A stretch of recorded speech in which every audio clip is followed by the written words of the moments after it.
This is the second in a multi-part series about the first Christmas. This video examines the evidence for one of the most famous symbols of Christmas, the Christmas star, also called the Star of Bethlehem, as reported in the Gospel of Matthew.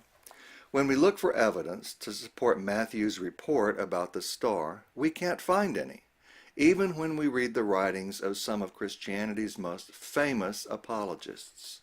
So let's call this video, Why Won't Christian Apologists Defend Matthew's Christmas Star of Bethlehem?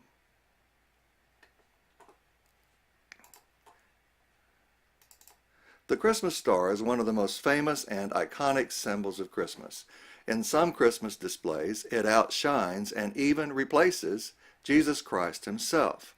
It is difficult to overestimate the importance of the Christmas star, because Christian beliefs link the star to the birth of the Son of God, who offers eternal life to everyone who believes in him and eternal damnation to everyone who doesn't. If the Christmas star really appeared as it is described in the Gospel of Matthew, it is powerful evidence that this gospel is historically accurate and that everyone should seriously investigate its claims about Jesus Christ. But if the Christmas star did not appear as described in Matthew, it is equally powerful evidence that this gospel's author or his sources is a liar who is deliberately deceiving the readers. How do we investigate the truth of something that happened thousands of years ago in the sky where it might leave no trace of evidence? As we unravel the threads and scientific evidence, we will encounter 5 surprising discoveries. We will discover a bungling cleric who has distorted humanity's view of history for over 1,000 years, and whose error shows itself even on your own computer at this very moment. We will discover that ancient pagan beliefs influenced every major decision made by the President of the United States for almost an entire decade. We will learn about Chinese manuscripts, which were unknown to Western science for over 1,500 years. We will hear a strange silence from the ancient men and women who were closest to the evidence for the Christmas star. And we will learn that modern Christianity's most skilled and intelligent defenders are also stunningly silent. Few, if any, modern defenders of Christianity even try to present any evidence to defend Matthew's report about the Christmas star. So let's spend a few minutes investigating 2 of Christianity's greatest mysteries. The first mystery is an ancient mystery, the mystery of the Star of Bethlehem itself. The second mystery is a modern mystery. Why won't Christian apologists defend Matthew's Christmas Star of Bethlehem? Let's start by studying the star. The first thing we have to do is to try to arrive at an approximate date, or at least a range of dates, during which the Christmas star had to appear in order to be consistent with what the Bible says. So we really need to know when Jesus Christ was born. But, as we pointed out in video number 1 of this series, Bible scholars have no consensus about Jesus' birthday. Fortunately, there is one historical event that can help us. The Gospel of Matthew says that Jesus was born when Herod was king of Judea. There's a lot of historical information available about Herod, and historians all agree that he died in 4 BC. This leads to the surprising fact that Jesus would have to have been born at least 4 years before Christ, maybe even longer. How could Jesus be born 4 years before Christ? In what we now call the 6th century, Christians needed a way to find the date for Easter, so a monk named Dionysius Exiguus decided to figure it out. While doing so, he thought he had also figured out the year of Jesus Christ's birth. According to his calculations, he believed that Jesus was born 753 years after the founding of the city of Rome. He called this Anno Domini 1, or Year of the Lord 1. Years before AD 1 are called BC, or before Christ. The church accepted his calculations by faith, but he was wrong. He was probably wrong about Easter too, but we're not going to discuss Easter in this video. This guy's mistake means that everything with the year on it or in it, like your computer, is off by several years. Right now, as I write this, it is April 15th, 2017. Here is a screenshot of the date and time that are displaying on my screen right now. If Mr. Exiguus had been right about when Herod died, the year would be 2021 or 2022. Maybe even a larger number. By the way, this explains why there is no year 0. The ancient church used Roman numerals, and Roman numerals do not have a 0. So 1 BC is immediately followed by 1 AD. Now let's get back to the Gospel of Matthew. The Gospel of Matthew makes several statements that provide a detailed description of the star. It says that there was a star that appeared at the same time Jesus was born, and it remained visible long enough to lead the wise men from the east to Jesus. The Gospel of Matthew also says that Herod and all Jerusalem were troubled when they heard about the wise men's claim that the star announced the birth of the Messiah. This is very important because it means that the star would have to have been seen by large numbers of people. Otherwise, nobody would have believed the wise men because they could not see the star. Lastly, the star went before the wise men and stood over where baby Jesus was. These statements have been accepted as fact by billions of Christians for almost 2,000 years.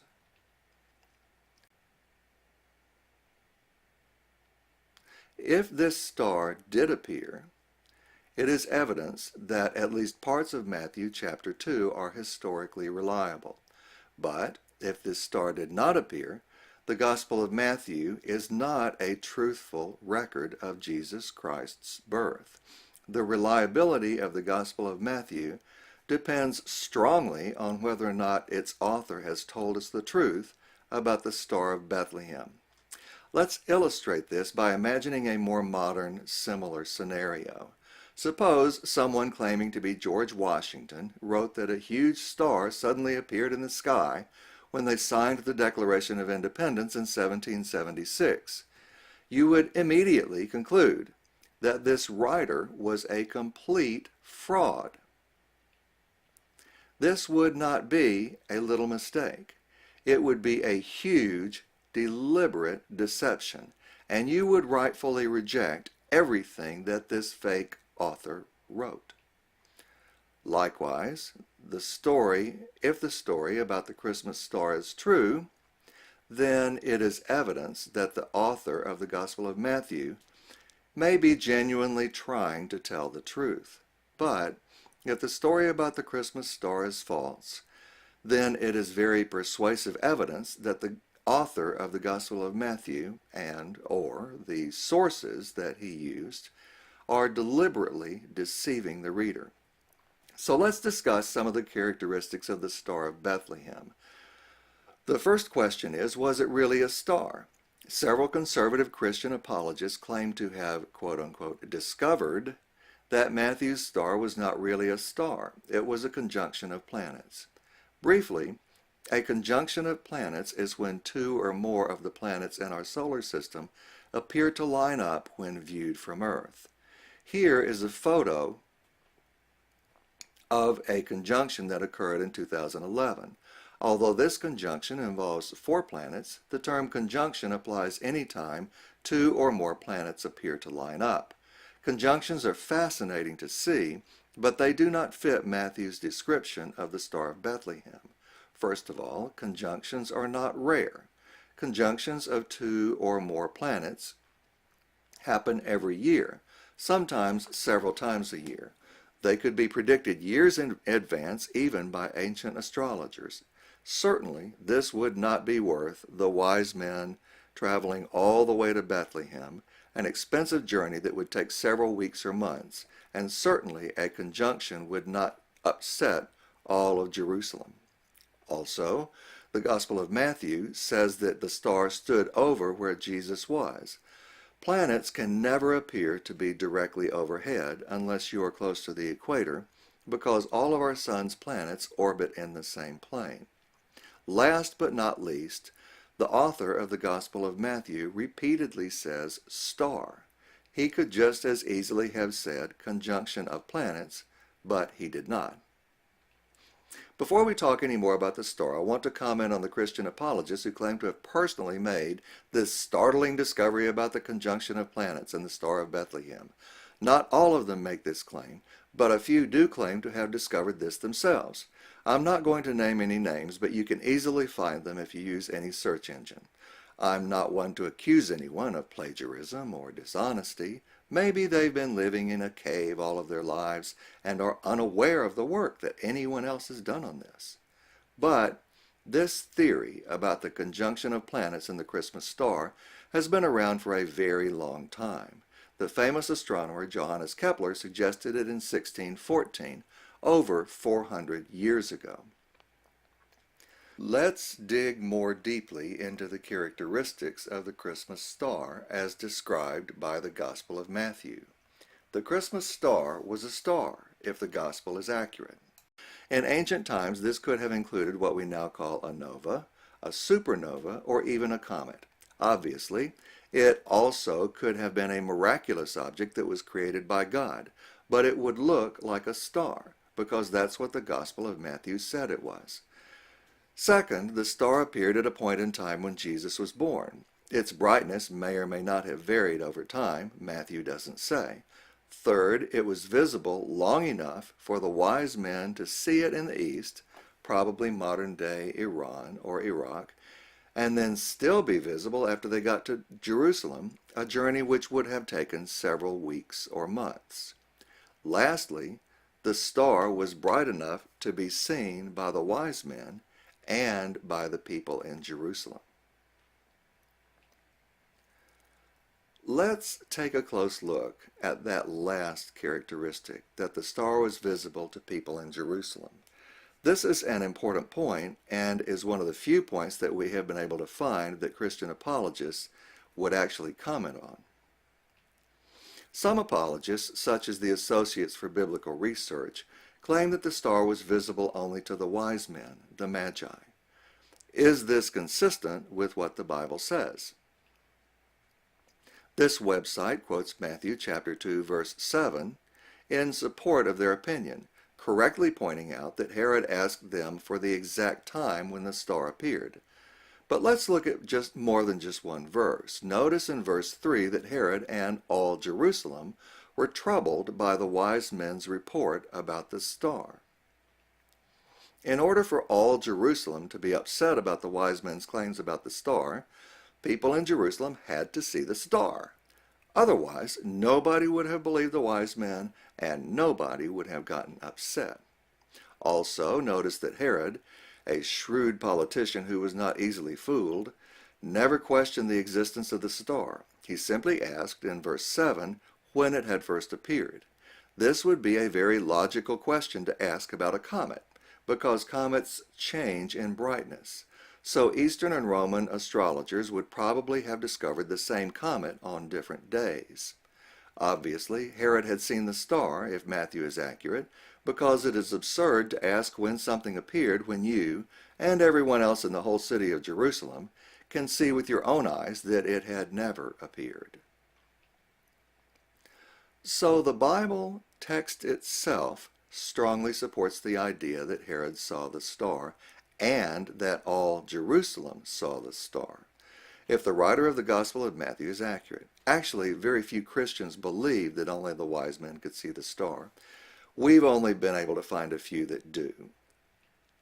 Let's talk about the brightness of the Star of Bethlehem, because that is a very important point. The fact is that a faint star could not announce the birth of a great king. The Bible says that Jesus was the bright and morning star, the light of the world, the Son of righteousness, the creator of the universe, wonderful counselor, mighty God. Everlasting Father, Prince of Peace, only begotten Son of God, beloved Son of God, God the Lord, day spring from on high, King, King of the Jews, King of kings, Lord of lords, Lord of all, Lord of glory, to name just a few of his titles. A little star just won't do the job. A great king would have to have a great star. We also know that ancient Christians believed that the Star of Bethlehem was very bright. For example, the infancy Gospel of James, written in the 2nd century, says that the star was of great size and was brighter than all the other stars. The Epistle to Aristides, written in the 2nd or 3rd century, says that it was a bright star. And the Gospel of Pseudo-Matthew, written in the 7th century, said that the star was a great star, larger than any that had been seen since the beginning of the world. These documents, called pseudepigrapha, are not in the Bible, but they do give clear statements about what many ancient Christians believed about the Christmas star. Of course, modern Christians also believe that the star was very bright. I've never seen a nativity scene with a tiny star. If there is a star, it's always a great big one. This belief in the brightness of the Christmas star is even repeated in some popular Christmas carols, such as the First Noel.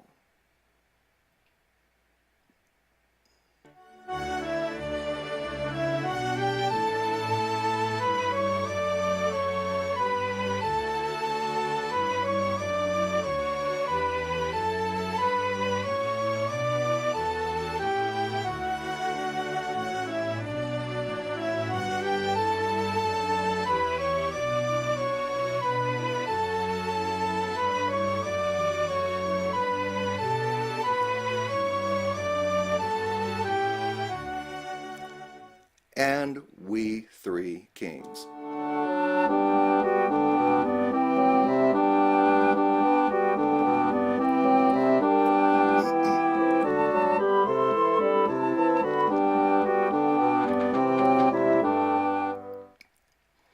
So Matthew's star had to be a very large star, which would have been seen by many millions of people.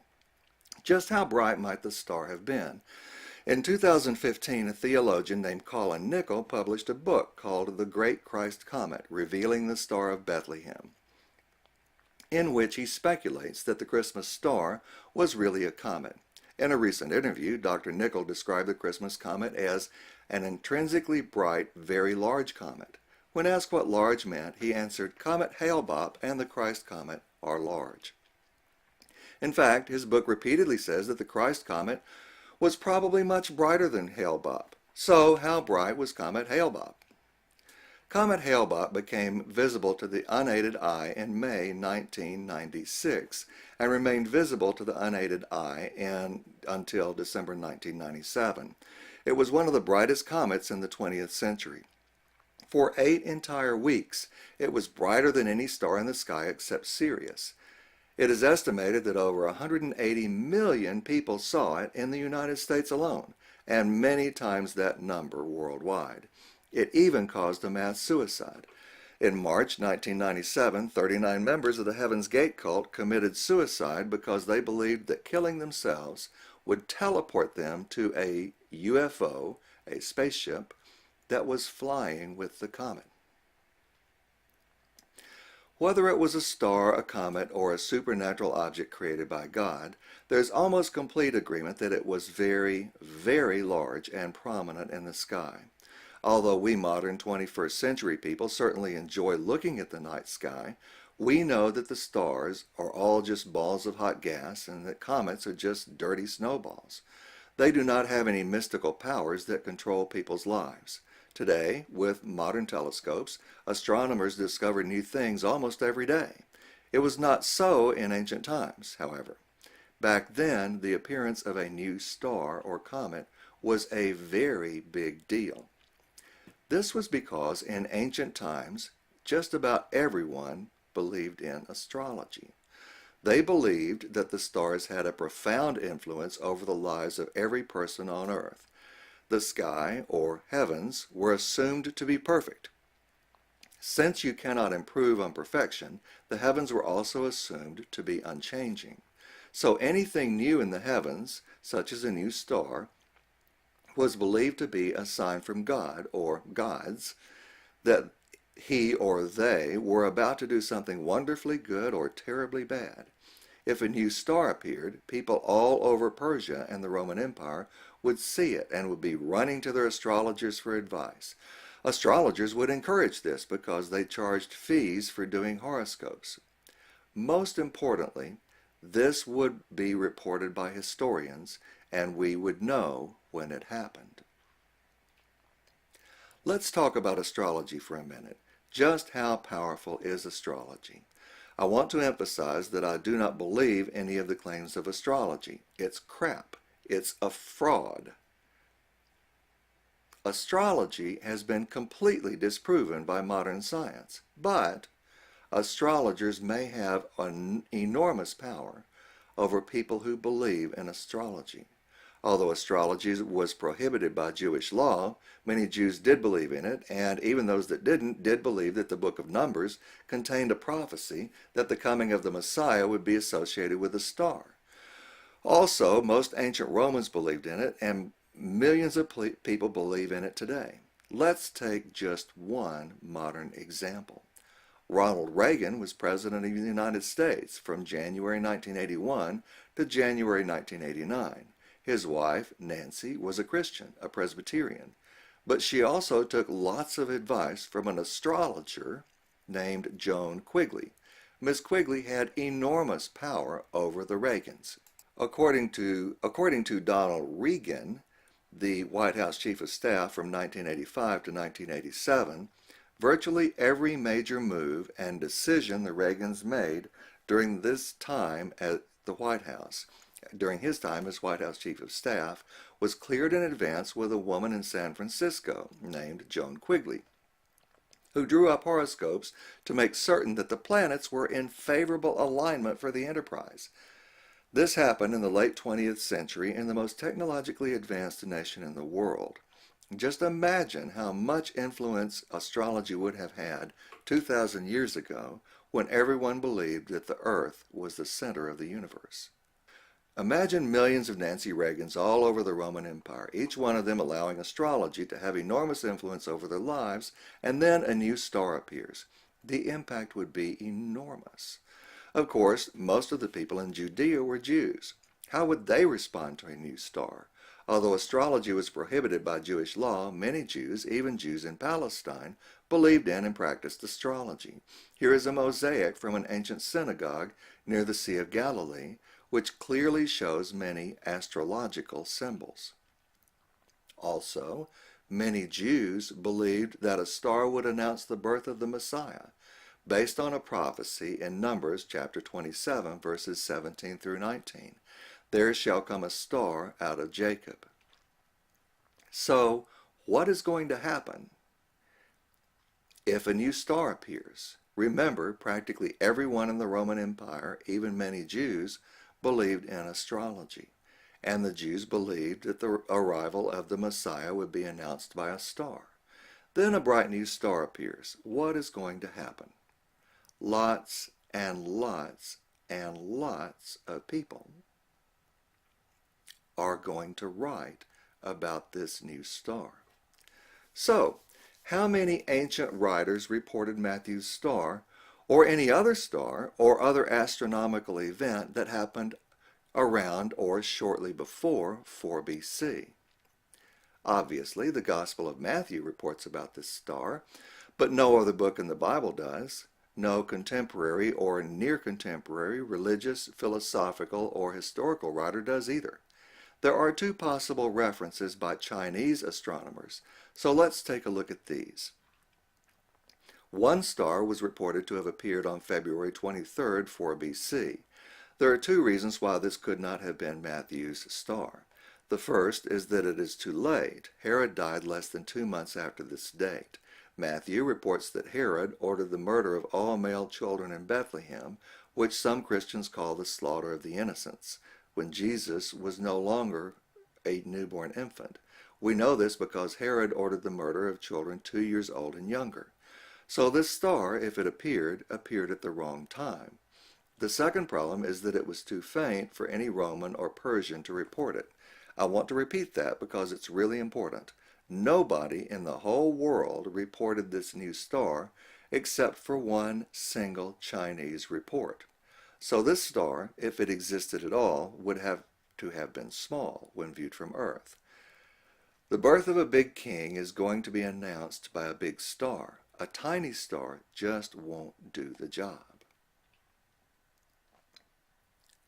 The other star, reported by Chinese astronomers, appeared on March 10th, 5 BC, and was visible for more than 70 days. So if the wise men hopped on their camels within a few days after they saw it and rushed to Jerusalem, they could have just barely made it before the comet disappeared. If this was Matthew's Star of Bethlehem, it provides a profound, specific, verifiable date for Jesus' birth. But there are good reasons why this does not fit Matthew's description. First, no Roman or Persian records of it exist. No early Christian writer wrote about this star, and early Christian writers never agreed on March 10th as a birth date for Jesus. These Chinese records, by the way, were not discovered by Western culture until modern times, so this star was unknown until much later. The Chinese records are actually somewhat confusing. There are no Persian or Roman records of this star, so it must not have been very bright. Some historians believe that the 5 BC star or comet may actually have been the one that appeared in 4 BC because the Chinese astronomers or a later copyist wrote down the wrong date. Also, this does not match the amount of time that Matthew reported between the appearance of the star and the slaughter of the innocents, which occurred shortly after the wise men's visit. If Jesus was about 70 days old at the time, Herod would not have needed to order the murder of all male children 2 years old and under. The age limit would have been much younger. Last, and most important, there is no mention of this star in the non-biblical first century Greek and Roman writings that we have today. Discussion of the Chinese data among Christian apologists is quite rare, but what we have been able to find does agree with the idea that the Chinese records cannot possibly be describing the Christmas star. The only Christian publication that we have been able to find that even discusses the Chinese reports is the Great Christ Comet, which says this version of the comet hypothesis is regrettably unsatisfying. If the Star of Bethlehem was indeed a comet, we must look elsewhere. By the way, information on this comet, or broom star, is contained in the Han Shu, a 2,000-year-old history of the Chinese Han Dynasty. I am not going to go into any more detail about these fascinating ancient records, but if you are interested in learning more, you can find a very nice article by Googling a new catalog of novae recorded in the Chinese and Japanese chronicles by Hsi Tzi-Sung. So, let's take a look at the first century Roman, Greek, and Jewish authors who we would expect to report on such a bright star. There are very many contemporary or almost contemporary writings of Roman authors from this time period that have survived until today. Here's a partial list containing 18 of those authors who we might expect to mention a new star or comet. None of their writings that we have today mentions a new star or comet. Of course, there are many reasons why a first century Roman, Greek, or Jewish author might not have mentioned a comet or new star. Their writings which mention the star or comet might have been lost, or they might simply not have been interested in astronomy, astrology, or theology. So, what are the reasons why we might expect a first century Roman author to mention Matthew's Star of Bethlehem? First, it would be nice if we had large quantities of their writings available to us. This would reduce the possibility that their report of a star or comet would have been lost. If their surviving writings report other astronomical events or information, that's another good reason. It would also be a good reason if they reported a large quantity of information associated with King Herod, or if they were a Jewish theologian who was eagerly anticipating the arrival of the Messiah. Of course, the people with the best reasons to report Matthew's star were the first century Christians who were trying to convince other people that Jesus was the Christ. There are several ancient authors who satisfy one or more of these criteria. Let's take a look at those. Pliny the Elder was a first century author whose 10-volume work, Natural History, is one of the largest ancient Roman works that have survived until modern times. The English translation of this multi-volume work contains over 250,000 words. It contains detailed discussions of eclipses, comets, and meteors, and the motion of the planets. Pliny even estimated the distance from the Earth to the Moon with an error of less than 5%.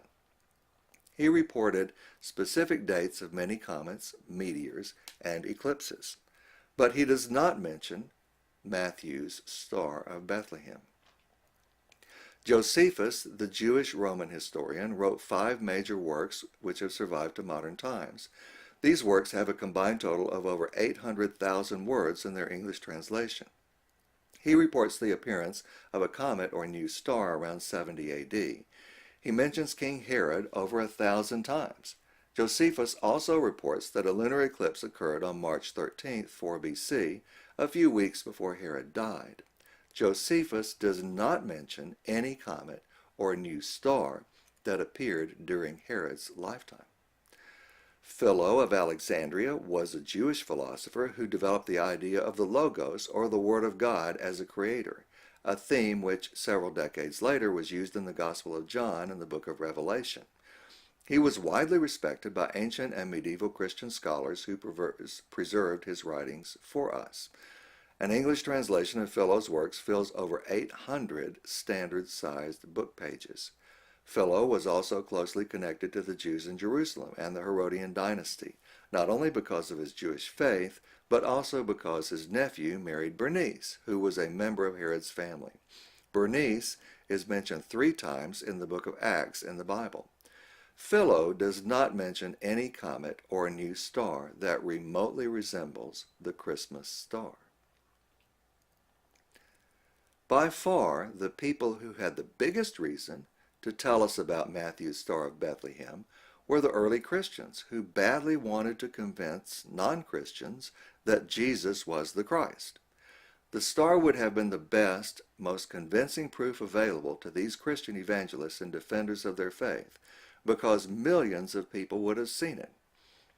In the 30s, 40s, and 50s AD, there still would have been many people living in Judea and the rest of the Roman Empire who remembered the bright star that appeared at the same time that Jesus Christ was born. Yet it is strangely absent from the rest of the New Testament, even in situations where it is badly needed.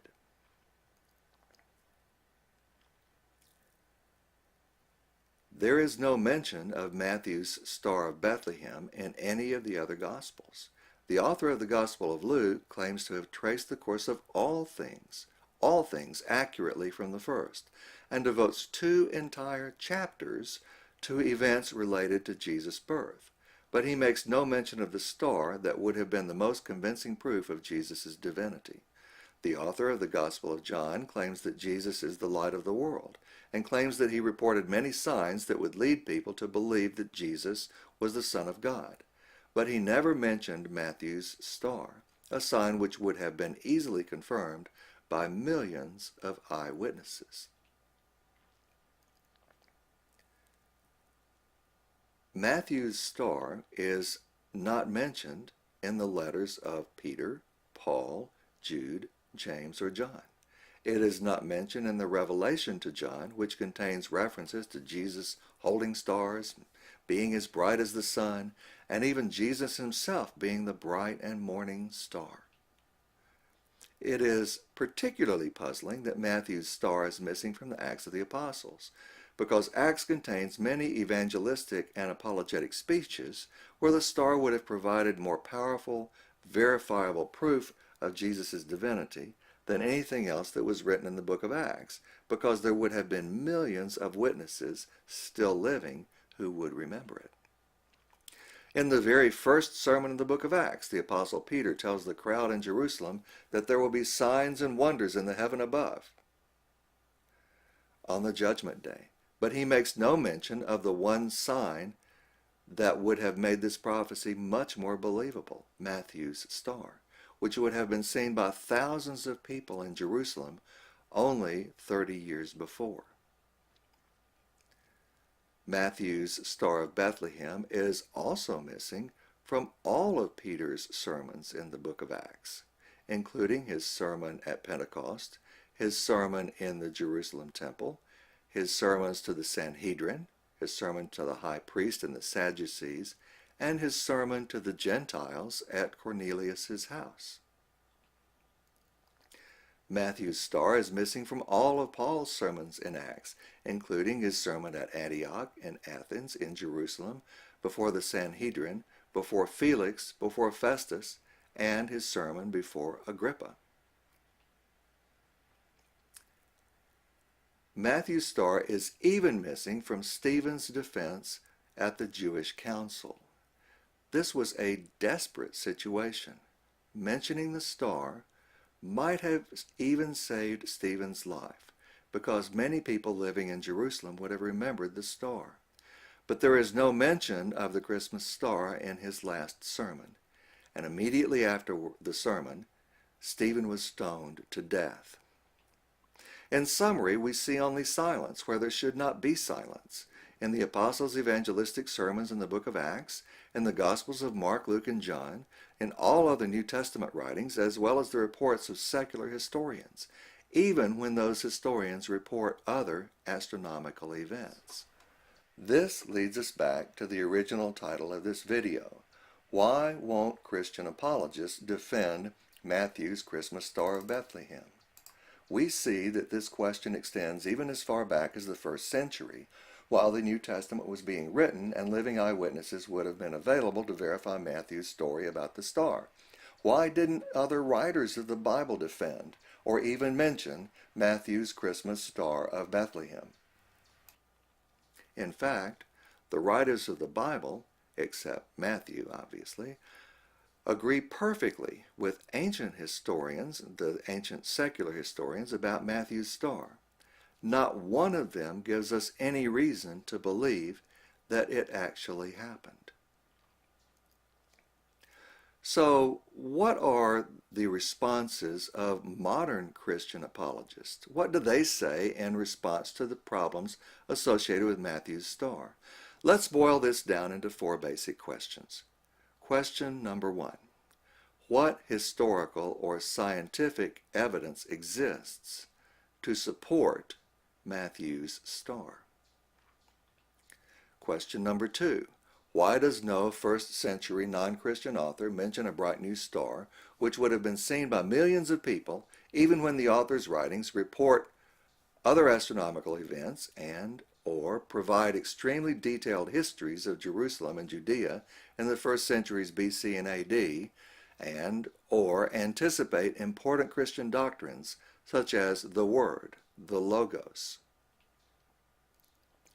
Question number 3. If all Jerusalem knew about the star and the wise men's report that it announced the birth of the Messiah, why did they not go to Bethlehem and see Jesus for themselves? And last, question number 4. Why does no other New Testament author mention Matthew's star, even though it would have provided dramatic, convincing, verifiable evidence of Jesus' supernatural birth? No other book of the Bible mentions the star, even books that mention other astronomical events, and even books that present evidence to try to prove Jesus Christ's divinity. No sermon recorded in the Bible mentions the Christmas star, even evangelistic sermons which mentioned other important events in Jesus' life, and even sermons that were given in Jerusalem, where lots and lots of people would remember it. Our staff has spent many, many hours looking for answers in the Christian apologetic literature. Here is a complete list of all Christian apologists that we've been able to find who even try to answer one of these simple yet essential questions or provide any historical or scientific evidence for the actual appearance of the Christmas star. There is nothing wrong with your computer. The screen really is blank. We cannot find a single one who even tries, and we really looked. All of the apologists that we could find are stunningly silent about the evidence for the Christmas star. The Apologetic Study Bible does not provide any evidence, nor does Evidence That Demands a Verdict, nor does More Evidence That Demands a Verdict, nor does the InterVarsity Press Bible Background Commentary for the New Testament. This commentary even says, quote, "What is remarkable is that the scribes would know where the Messiah would be born, yet not act on that knowledge." But it offers no explanation. Nor does the Encyclopedia of Bible Difficulties. This book says that Matthew's Christmas star was a bright and outstanding star with noteworthy brilliance, but it does not attempt to explain why no one in Jerusalem or the rest of the Roman Empire went to see Jesus except the wise men, and that no one in Jerusalem or the rest of the Roman Empire or the Persian Empire wrote anything about the star except for Matthew. Another popular book, called When Critics Ask, does not try to provide any evidence, nor does William Arndt's book on Bible Difficulties,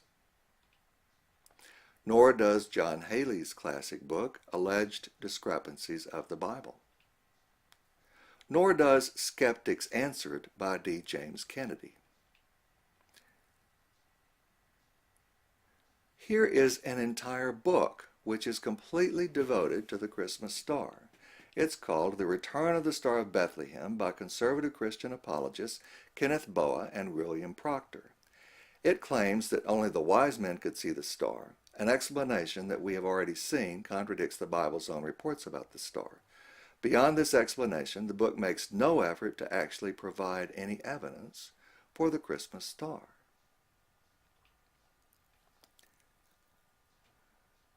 And of course, there is Dr. Nichols' book, The Great Christ Comet, Revealing the True Star of Bethlehem.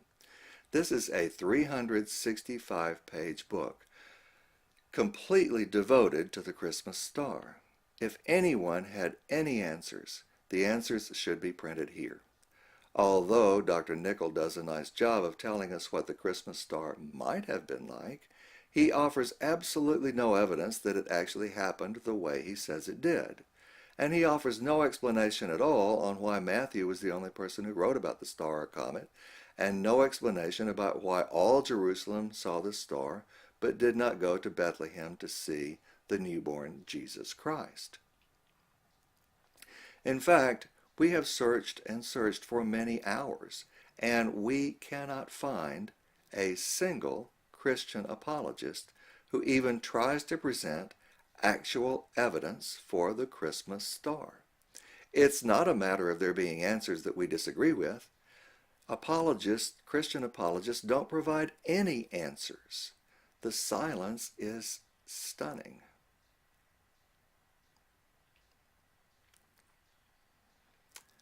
The Associates for Biblical Research website frankly admits that the Christmas Star of Bethlehem cannot be explained by science. We were unable to find anything on their website that explained why no other New Testament writers reported the star, so apparently they have no explanation for that either. If you do find a Christian apologist who does try to present evidence or arguments in support of the star, we would appreciate it if you would email us about it. Our email address is on our website, which will be listed at the end of this video and in the YouTube description section for this video. We usually like to present comments from Christian apologists in our videos to help viewers more completely understand the evidence for and against the Bible. But we cannot find any Christians to quote on this. So here is, as best we can determine, a brief summary of the evidence for Matthew's Christmas star. It is obviously reported in the Gospel of Matthew, and Christians have faith that the Gospel of Matthew is God's Word and is infallible, which means it's without error. Secondly, although other New Testament books do not mention the star, they never say that Matthew was wrong. Third, billions of Christians have believed in Matthew's star for almost 2,000 years. And fourth, the star is an important part of the story of Christ's birth. It is essential to two other parts of the story, that is, the visit of the wise men who followed the star, and the murders of the male babies and toddlers in Bethlehem. Briefly, the evidence against Matthew's star is that millions of people would have seen a bright new star, but this is not supported by ancient contemporary Roman, Greek, or Jewish authors, even those who wrote about astronomy, Jewish history, and or Jewish theology. Second, there are internal inconsistencies in Matthew's story. All Jerusalem and Herod knew about the Messiah, but did not try to go and see him. Third, it's unsupported by other biblical reports, even when it would have been a valuable evangelistic and or apologetic tool, and even when eyewitnesses could easily have confirmed it. And fourth, Christian apologists rarely, if ever, try to defend it based on historical or scientific evidence.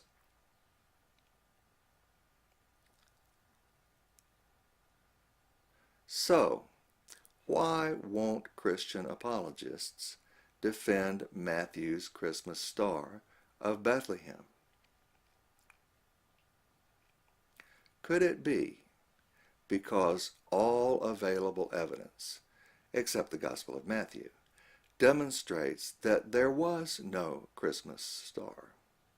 This leads to an even more basic question. Did a star really appear at the first Christmas? Or has the writer of the Gospel of Matthew deliberately deceived people for almost 2,000 years? We hope this video has provided enough information for you to make a well-informed decision. For more interesting information and videos, please visit our website, freethinkersbooks.com. Thank you for watching our video.